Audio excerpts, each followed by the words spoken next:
नमः श्रीवर्धमानाय निर्धूतकलिलात्मने शालोकानां त्रिलोकानां यद्विद्यादर्पणायते। रत्नकंडक श्रावकाचार परम मांगलिक ग्रंथ है। आचार्य समंतभद्र स्वामी द्वारा यह लिखा गया है। दूसरी तीसरी शताब्दी में इसमें 150 श्लोक हैं, संस्कृत भाषा में हैं। रत्नात्रय का इसमें वर्णन है, संलेखना समाधि और श्रावक की 11 प्रतिमाओं का। हम लोग तीसरा अध्याय जिसमें शिक्षा व्रत के भेद में सामायिक व्रत के बारे में चर्चा चल रही थी। सामायिक के समय में चिंतवन ये अत्यंत आवश्यक है, क्योंकि यदि सामायिक के समय में सही चिंतवन नहीं रहा तो उस समय आर्त ध्यान रौद्र ध्यान भी हो सकता है। धर्म ध्यान हो, इसके लिए बहुत सारी बातें बताई गई थी। 104 नंबर का श्लोक था, असरणमशुभमचिन्त्यम दुःखमनात्मानमावसामि भवम मोक्षस्तद विपरीतात्मेति ध्यायन्तु सामयिके। अशरण, अशुभ, अनित्य, दुख रूप संसार है।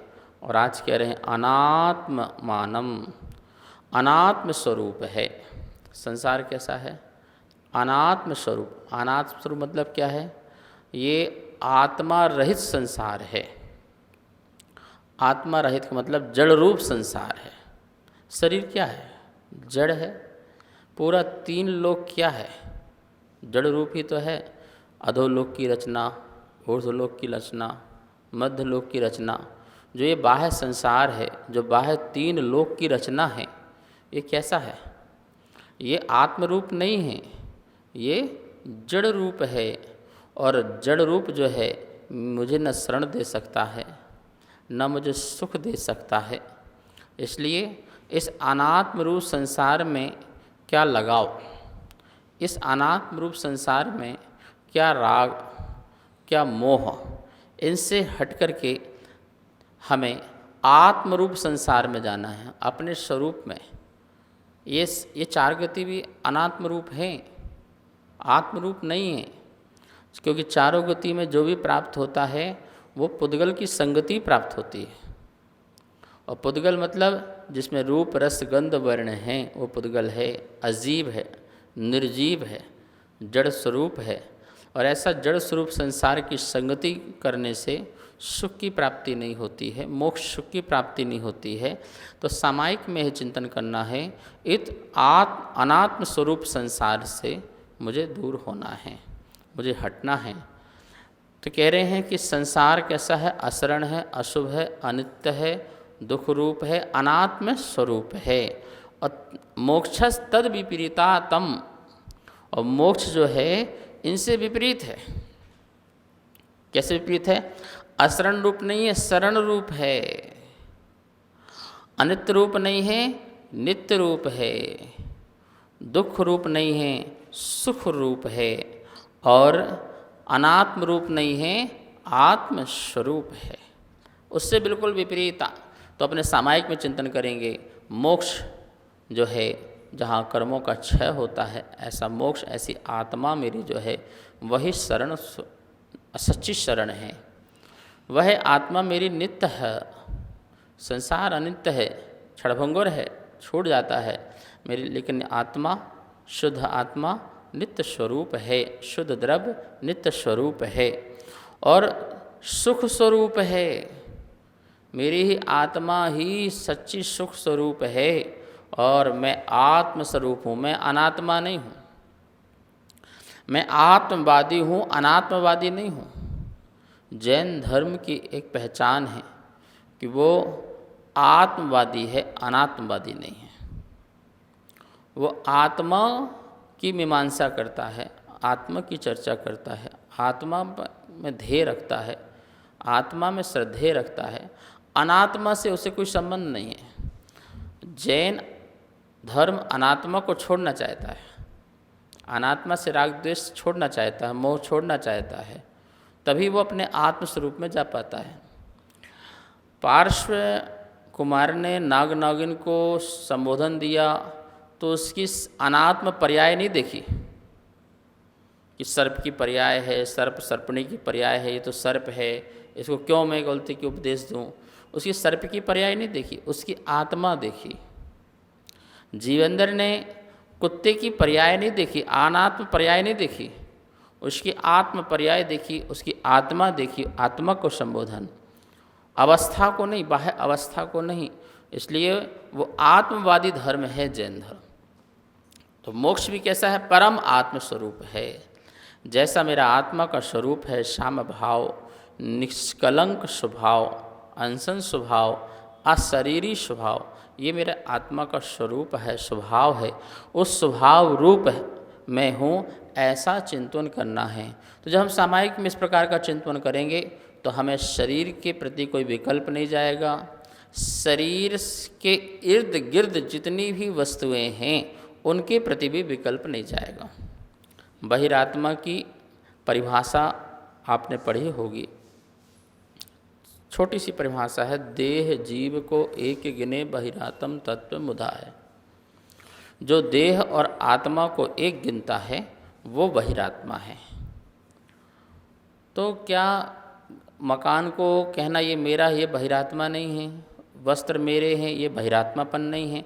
बोले जब आपने देह को एक गिन लिया तो देह के आसपास जो भी हैं उनमें भी ममत्व भाव रखना बहिरात्मापन है। उनसे भी एक में एक हो ही जाते हैं। जब देह से एक हो गए तो संसार के न जाने कितने द्रव्यों से तुम एक में एक हो जाते हो, परिवार से, परिग्रह से, सबसे तुम एक हो जाते हो। तो सारा का सारा चीज़ देखो कहाँ घूम रही है? आपके शरीर के आसपास तो ही घूम रही है। वस्त्र किसके लिए? बर्तन किसके लिए? बच्चे किसके लिए? परिवार किसके लिए? घर किसके लिए? समाज किसके लिए? ये सब इसी के लिए है। तो सब कुछ जितना भी है वातावरण तुम्हारा भौतिक, वो सब शरीर के आसपास घूम रहा है। सामायिक में जब हम आत्मवादी हो जाते हैं, अनात्मवादी से हट जाते हैं, तो इससे संबंधित जितने भी आसपास चीज़ें घूम रही थी वो भी मेरे से विदा हो जाती है।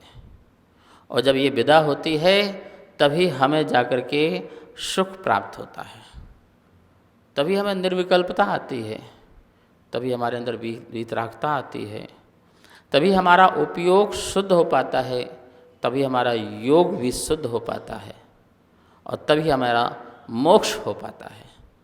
तो सच बात तो यही है कि सामायिक जो है एक मोक्ष की तैयारी है, परम सुख की तैयारी है।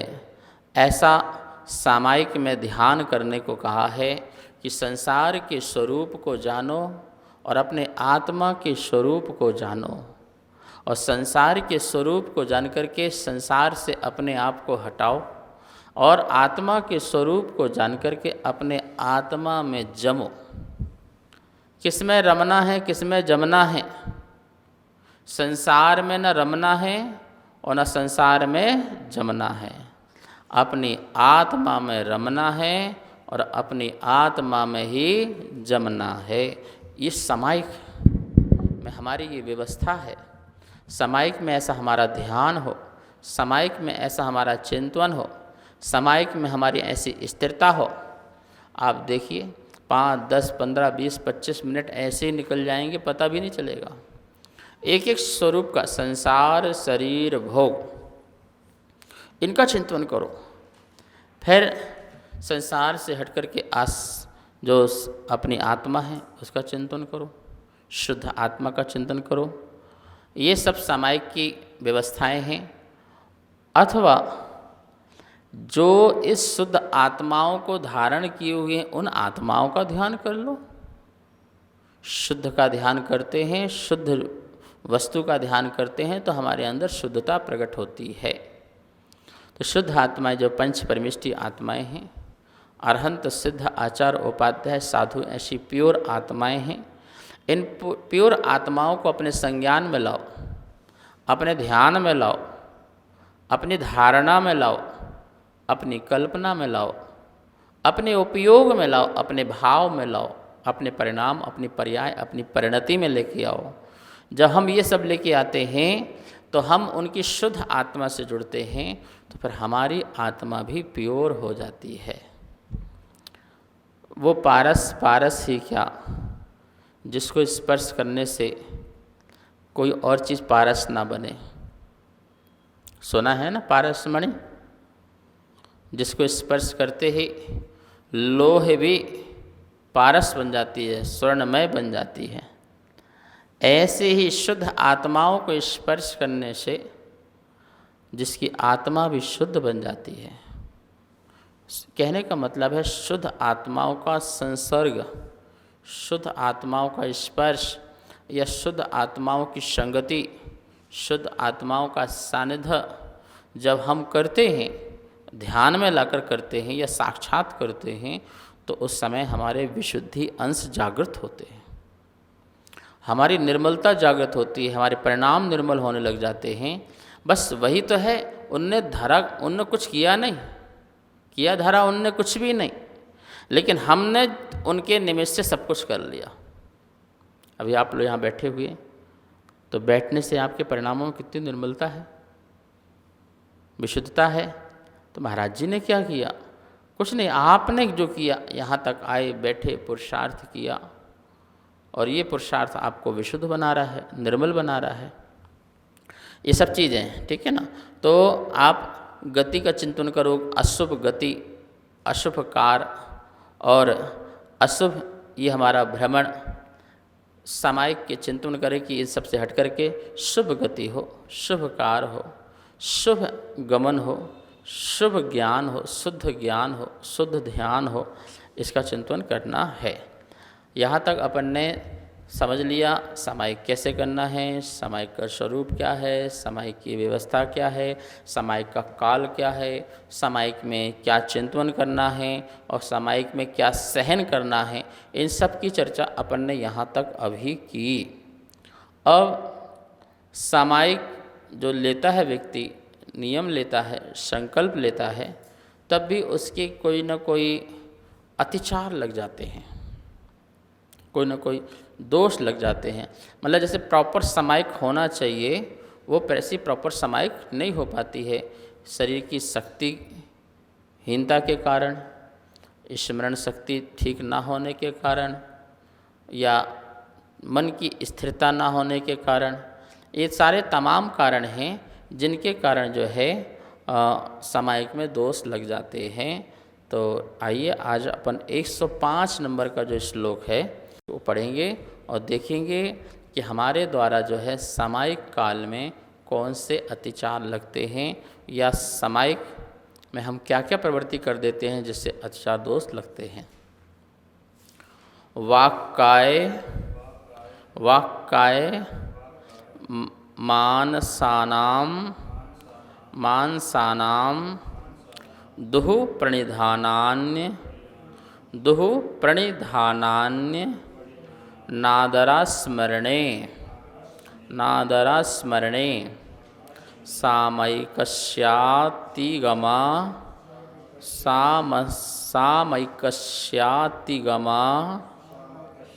व्यज्यन्ते पंचभावेन वाक्कायमानसानां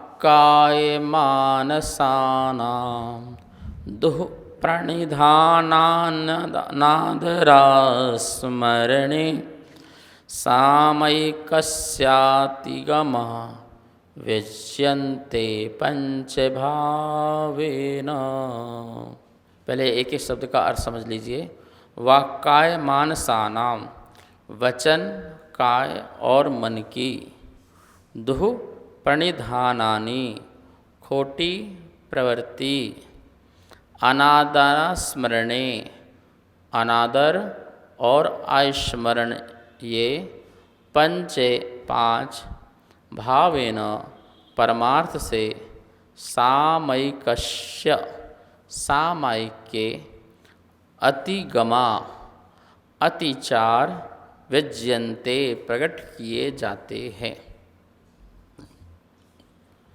3 बातें शुरू में दी हैं। पहले वाक्काय मानसानाम, श्लोक में ध्यान से देखेंगे। वाक, वाग, गा का हो गया है, वाग मतलब वचन, वाक। काय मतलब शरीर। मानस मतलब मन। तो क्या हो गया? वचन, काय और मन, ये तीन योग कहलाते हैं।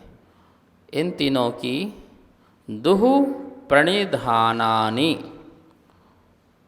दुहु प्रणिधानानि मतलब कि दुहु प्रणिधान मतलब अच्छा परिधान नहीं, खोटा प्रणिधान, खोटी प्रवृत्ति। परिधान मतलब होती प्रवृत्ति, प्रणिधान कैसी प्रवृत्ति?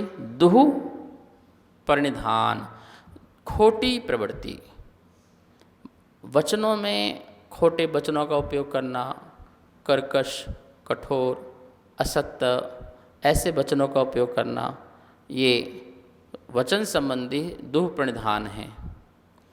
ऐसे ही काया संबंधी कुचेष्टा करना, सामायिक काल में बैठे हैं तो कहीं उंगलियां फोड़ रहे हैं, कहीं उंगलियां दबा रहे हैं, कहीं अंगड़ाइयाँ ले रहे हैं, कहीं यूँ एक्सरसाइज चल रही है। ठीक, सामायिक में क्या होती है? एक्सरसाइज चलती है। तो ये एक्सरसाइज का समय नहीं है भाई, ये दुष्प्रणिधान हो जाएगा। सामायिक के काल में सामायिक शरीर की कुचेष्टा नहीं करना, बिल्कुल स्थिरता, बिल्कुल शांत, आगे नहीं, पीछे नहीं, दाएं नहीं, बाएं नहीं, सिर ऊपर ज़्यादा नहीं, सिर नीचे ज़्यादा नहीं, लटकाना नहीं, ये सब कुछ नहीं, बिल्कुल टस से मस नहीं होने का। जैसे एक लकड़ी का ठूठ है, जैसे वो स्थिर है, एक पाषाण है, जैसे वो स्थिर है, ऐसे ही सामायिक काल में बिल्कुल स्थिर। कोई हिलाए डुलाए कुछ भी करे, आप अपने आप में स्थिर रहेंगे। दुह परिधान नहीं होना सामायिक में, ठीक है ना, वो कहलाएगा आपकी सच्ची सामायिक। और यदि बाई चांस कभी ऐसा हो जाता है, हमारा उपयोग नहीं जा पाया, हमने कर लिया ऐसा, तो बोले वो अतिचार है। लेकिन सामायिक में तुम उठ के चले गए तो वो अतिचार नहीं है, वो तो फिर अनाचार हो जाएगा, सामायिक ही भंग हो गई तुम्हारी। लेकिन सामायिक में कभी कभी ऐसा हो जाता है तो बोले तुम्हारे दोष हैं, तुम्हारे अतिचार हैं, इनसे बचना चाहिए, ये भी ना लगे। और भी बहुत विषय है, इसमें चर्चा करेंगे, समय हो चुका है। आइए माँ जनवाणी की स्तुति करते हैं। जा वाणी के ज्ञान से सूझे लोकालो, शो वाणी मस्तक धरूं सदा देत हूँ धो। हे जनवाणी भारती तो हे जपो दिन रैन, जो तेरी शरणा धरे सो पावे सुख चैन। सबको बहुत बहुत मंगल आशीर्वाद।